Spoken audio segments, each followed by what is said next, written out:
Di sini saya akan menjelaskan mengenai percobaan tindakan pidana. Percobaan tindakan pidana merupakan tindakan yang telah direncanakan dan akan dilaksanakan, tetapi berhenti bukan semata-mata telah terlaksana dan tidak selesai atas kehendak pelaku sendiri. Hal tersebut menurut pasal 53 ayat 1 KUHP. Ketentuan menurut pasal 53 ayat 1 KUHP merupakan: pertama adalah niat petindak melakukan kejahatan, niat petindak awal permulaan kejahatan, dan kejahatan terhenti karena keadaan di sekitar. Maksimum kejahatan ditentukan oleh pokok kejahatan itu tersendiri. Apabila masih percobaan, maka sepertiganya. Apabila pidana mati, maka maka dihukum seumur hidup dan selebih maksimum 15 tahun. Jadi saya akan menjelaskan terkait syarat-syarat untuk dapat dipidana percobaan menurut Kitab Undang-Undang Hukum Pidana. Dalam pasal 53 ayat 1 KUHP itu dijelaskan bahwa syarat-syarat untuk dapat dipidananya tindak percobaan tindak kejahatan itu yang pertama adalah adanya niat untuk melakukan kejahatan. Jadi perbuatan percobaan tindakan pidana itu yang diancam hanyalah percobaan yang melakukan kejahatan saja, seperti yang ada pasal 52 ayat 1 Kitab Undang-Undang Hukum Pidana. Di situ disebutkan bahwa hanya yang mencoba melakukan kejahatan yang bisa dipidana. Dan dalam pasal 54 KUHP juga disebutkan bahwa yang mencoba melakukan pelanggaran itu tidak bisa dipidana. Dan dalam hal ini bentuk dari kesengajaan itu meliputi sengaja sebagai maksud, sengaja dengan kesadaran tentang kepastian, serta sengaja dengan kesadaran tentang kemungkinan. Lalu yang kedua syaratnya adalah niat itu telah ternyata dari adanya permulaan pelaksanaan. Jadi seseorang itu tidak bisa dipidana hanya semata-mata karena adanya niat saja. Jadi di situ ada penganut teori percobaan objektif serta teori percobaan subjektif.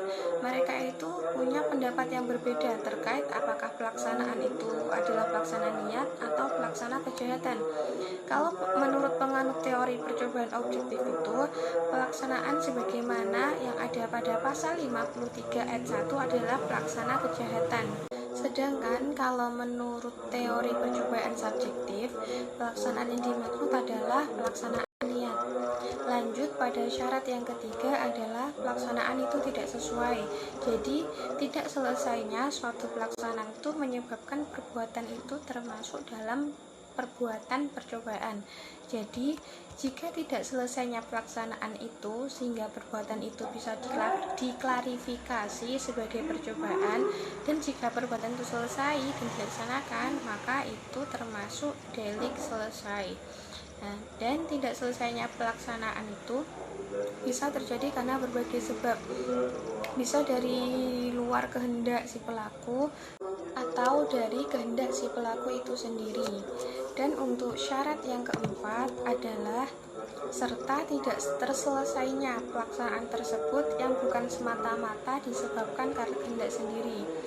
Terkait syarat itu, menurut Jamramlik itu disebutkan bahwa seseorang itu tidak bisa dipidana jika ia tidak menyelesaikan pelaksanaan perbuatannya atas kehendak sendiri.